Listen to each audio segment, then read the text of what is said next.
Cy Hirsch just released the fact that the United States blew up the Nord Stream 2 pipeline. You weren't briefed on that. Why not? Are you going to put a congressional probe into that? Yes or no? Because this ain't no ordinary journalist. You know that. So, I want to hear what he has to say.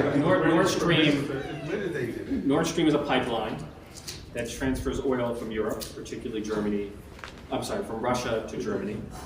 So we don't have the authority to investigate pipelines. All right, come on. Now that's bullshit. You know that. Victoria Nuland herself says she's happy that it's a pile of metal underwater. Do you share her sentiment? Here's what we know.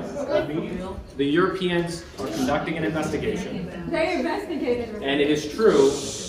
Why did Joe Biden say that we are going to get rid of the Nord Stream pipeline? And when asked, but wait a minute, that's run by Gazprom in Germany, how are you going to do it? He said, we'll be able to do it. If you have definitive evidence, yeah, we do. It's called Cy Hirsch. then produce the evidence. He already You did. already produced the evidence. It already has Read the article. Listen, this is Cy Hirsch. This is the My Lai massacre. Okay, this is a Pulitzer Prize-winning journalist. He is not going to publish something he can't prove. So unless you're naive enough and you don't know that, I'm here to inform you. I'm at least asking for congressional inquiry into whether or not it's true, because his credibility alone should prompt that, don't you think? The Europeans are conducting.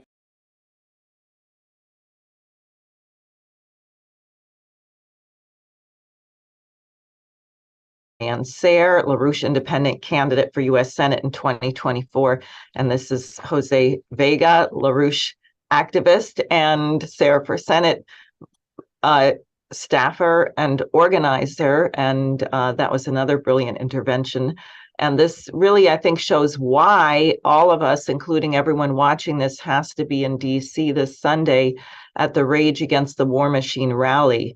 And before I just show some of the visuals from that, Jose, I'd like to get your thoughts. I love this thing that these congressmen do. Well, Nord Stream 2 is a pipeline. Yeah, it's well, I think from his response, I don't think he was given a script as to exactly how to respond or what to say. I think he made it up on the fly, because if you listen to how he responds, Nord Stream 2 is a pipeline that runs from Russia carries oil from Russia to Germany, and it's also gas, by the way, not oil, right? So clearly he doesn't have the facts, and I think, it just shows what a stooge he is, and so he really was put on the spot. Didn't AOC do something like that too? I think they must train them. Well, blah, blah, blah. I forget what it was she was saying, but it was something very similar. I think so, yeah. Because these people aren't used to getting heckled that way. No, and they're also trained to not answer your questions. Exactly. Yeah, right. Although I do know that the tactic that Bowman uses is a classic one where they say, I'll talk to you afterwards. And that is what Richie Torres tried to do later to another activist. He says, we could talk about this privately later. Right. But the point of these town halls should be you air these out publicly to everyone. Right. That's supposedly why they're in the district. They say they want to know what the voters think, and then they won't answer the voters' questions.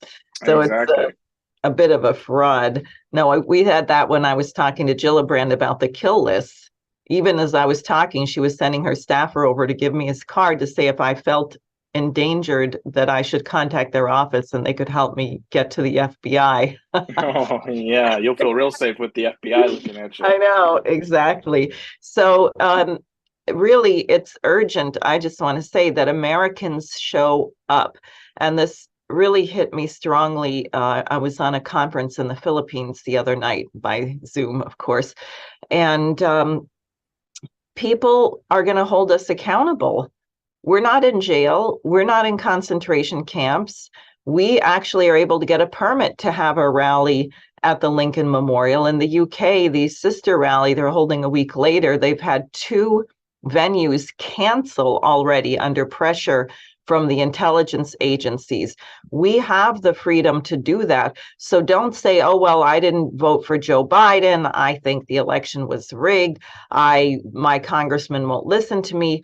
I got banned on YouTube. I got banned on Facebook. That is no excuse. We still have a republic. The Constitution exists, even though we have a lot of people who aren't upholding it. And I think we see from the attacks coming on this rally, the fear of the citizens finally remembering how much power we have. I completely agree.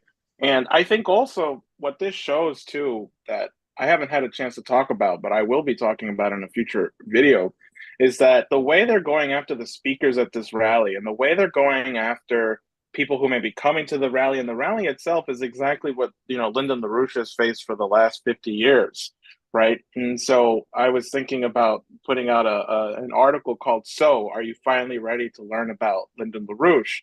And I think all the people who know what happened to this rally, who know that this was sabotage from inside and outside, will be ecstatic to know that we're actually professionals and experts in dealing with this, because we're no stranger to it. And I think you can speak to that better than I could.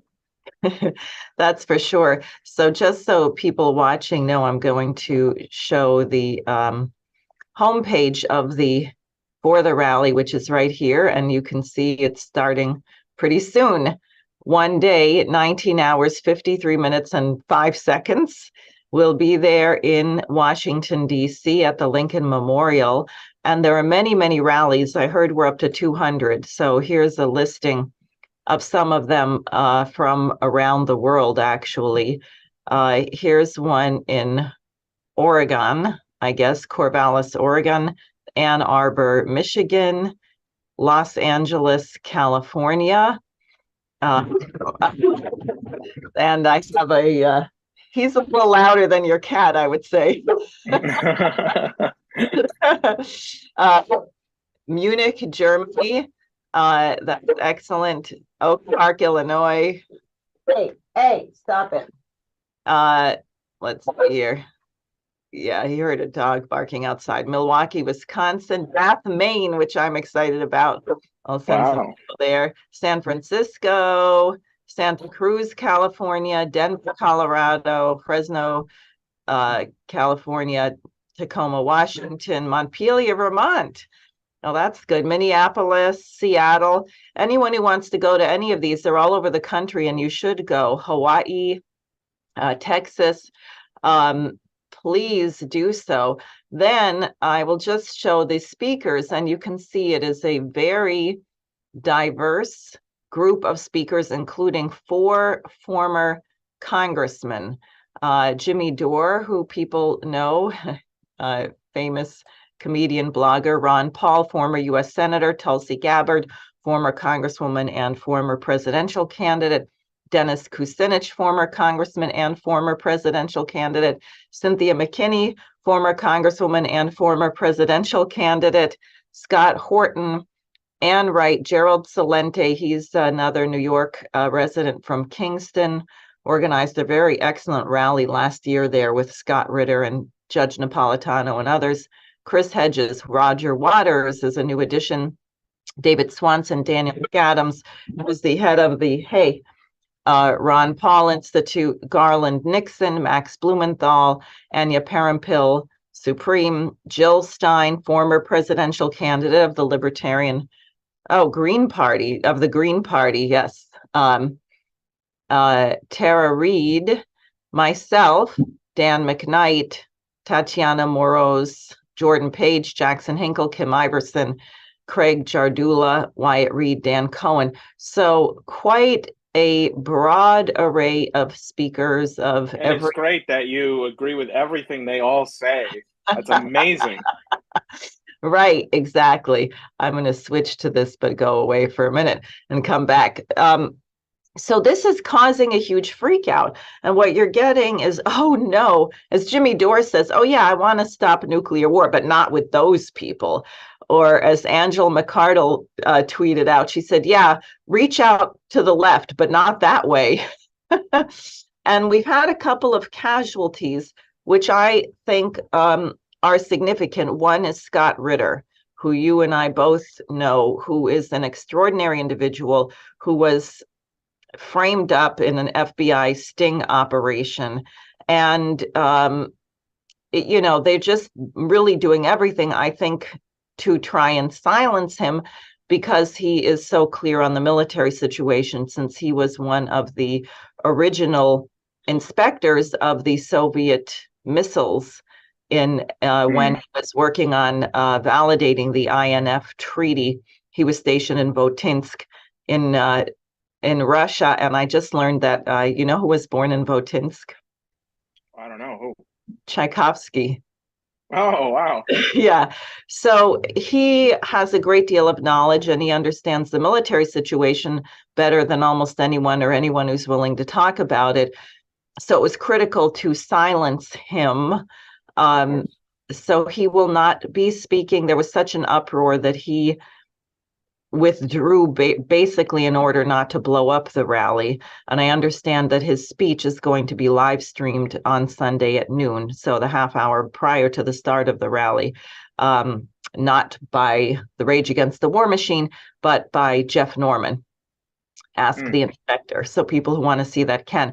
The other casualty is Medea Benjamin, who herself has been an important leader against war with Code Pink, who has done many interventions. She said she support, and this, I'm not giving away anything, she said it publicly on Twitter.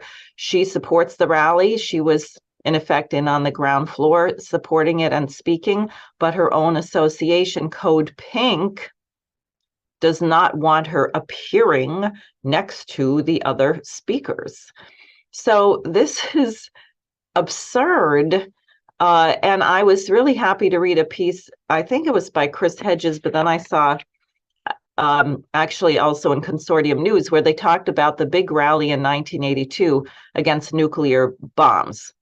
There was a huge rally in 1982, New York City, against nuclear weapons, and thousands of people joined it. And both of them described a situation where some of these Pax Christi organizers were in line next to, I forget what, some leftist group. And the Pax Christi group had, or Catholic group, Catholic priests, had signs, no nuclear war, and then protect all life from the moment of conception or something or other. And then the other group had signs, no nuclear war and abortion rights or right to choose. And things got really heated between the two groups. So the organizers of the march simply said, look, you both can march. We're here for one thing, stopping nuclear war, banning nuclear weapons. So we're just going to ask that we put some other groups in between you. They didn't tell people to take down their signs. They didn't say you must agree on everything. They just said, we all agree we're here for this. We're going to keep you a little bit separated so you don't have to feel antagonized. But everyone marched. Everyone was there. And they have done an enormous job in trying to pit us against our fellow Americans. Yeah, that's right. And I think that's also why I'm very proud that the rally is even going on. I think a lot of people had the fear that it might have fallen apart before it could have actually manifested, but the manifestation itself, I think, is a big achievement. And also the fact that we have a great lineup of speakers and a lot of promotion. I was watching the Redacted show yesterday, and they did a big promotion on it, as well as playing a little bit of the intervention that I showed in the beginning of this program. I think, if somebody asked me, does the threat of nuclear war trump all other social issues? And the answer, I think, is, well, yes, because you can't protest against homelessness, so you can't protest against the police. You can't be a Black Lives Matter protester if your city is irradiated. But I think also somebody has said, well, there's only such a slight chance for nuclear war. This matters way more. Yeah, you might be yelling at these politicians, but did you march in the street for the death of this person again, when the police killed them? And it's like, I'm trying to save the world so that we don't get blown up, so that you can continue to do these protests, so that we can get to the issues that do matter. But right. And I think by coming together, we're going to discover, frankly, that we have more agreements than just anti-war. So now I want to show one of the freakouts by the pro-Ukraine group, probably put up by the FBI and State Department, who are funding organizations like the Center for Countering Disinformation. So here is the rage against the war machine paid for by Russia, speakers on Putin's payroll. This is a fake website that they set up, fake peace demands. And then they take the demands. The U.S., not Russia, instigated the Ukraine, because we are calling for no more funding for Ukraine. Demand number one, they don't even have demand number one, which is stop sending money and weapons to Ukraine. So they say fact, Putin ordered the invasion of Ukraine and the ongoing bombing of, no, the Ukrainians are bombing civilian targets. They've been doing it for 8 years. Ukraine terminated March peace negotiations with Russia after the discovery of Russian war crimes in Bucha, which was what got Scott Ritter banned from Twitter, because what he showed, and he said he will debate anyone on it, is that the war crimes in Bucha were committed by the Ukrainians, by the right sector, ethnic cleansing. NATO's responsible for Ukraine war. They say no. Putin claimed Ukraine is not a real state and has no right to exist, which is not true. He did not say that. The deep state runs America. Deep state. And they say the deep state is a conspiracy theory. Don't you know? They are Oh not. my God. Don't worry about it. And then speakers, let's see here. Speakers on Putin's payroll, here they are. Scott Ritter, and he's no longer even speaking, but they are so enraged about him, they can't let go of it. Kremlin controlled, right? Ron Paul, numerous ties and funding tracing back to Russia. Garland Nixon works for Russian media. He does work for Sputnik, but so what? At any rate, Caleb Maupin, He's not even speaking. Right. No, he's not. Nick Brana is moderating and convening, thank God, and Jackson Hinkle. Right. So this is, again, I'm just going to, let's see here if I can show the next, I think it's here. Here we go. You can see this, right? Center for Counter Disinformation. So this is the kill list. And after my discussion with Kirsten Gillibrand about the kill list, they took me off of it. But I don't think that I'm any safer. I think they just found that I was using it to gain credibility, which is true, because everything these idiots do now is backfiring. Number one on the kill list, Helga Zepp Larouche. There she is. Yeah, now I don't know who this is, and I'm not good at reading Cyrillic, so what is that? Anyway, that's Bradley Blankenishi. Okay. Bradley something. All right. Then Graham Fuller. Yeah. Ku, right? Din Gan. Okay. There, Kim.com. Okay, just had Helga on this program. Eric Denisay from France. Not sure. Oh, this is another American. Who is that? That's John Mearsheimer. Yeah. Harley Schlanger. Okay, so it goes on, and they have Scott Ritter on here. George Koo, there's George Koo. There's Caleb Maupin. And this is a very dangerous thing. Ava Bartlett, Cliff Kirikoff, Jason Roth. Yeah. And it's Scott Ritter, etc. So I'll stop there. But I mean, this is really something that is only seen in a totalitarian state. And the U.S. State Department was at the conference where they came up with this list, and our ambassador to Ukraine, the U.S. ambassador to Ukraine, was at a conference where they discussed this. So it's not separate from the U.S. They want to silence us. I think Americans are not in the mood to be silenced. So I'm just getting some phone calls about logistics for the rally. But Jose, is there anything more you'd like to add about why people should be there? I think if you care about your family, if you care about your friends, if you care about your country, or heck, even if you don't, if you just care about your pets, if you want to see them alive and you want to do something to ensure that they can breathe another day, at least in a non-irradiated city. You should show up to the rally. There's going to be people there you disagree with. There's going to be people there who you might abhor. But you're all coming together for the fact that you believe you should all be alive to be able to have these discussions and arguments and fights and debates.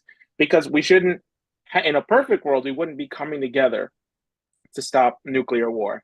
But here we are. So if you have to hold your nose and walk and march with us, if you need to get some clothespins, you know, some something, then do it. Do whatever you have to do. Vaseline under the nose, that works too. You know. Well, there are an abundance of face masks, so if you want to put on your KN95 and march next to someone you don't like, Yeah, exactly. Go for it. All right, so we hope to see all of you there or at any of the sister rallies that you can find on the rageagainstwar.com website, the correct website for this association. And thanks very much for watching. See you Sunday. Thank you, guys. See you Sunday.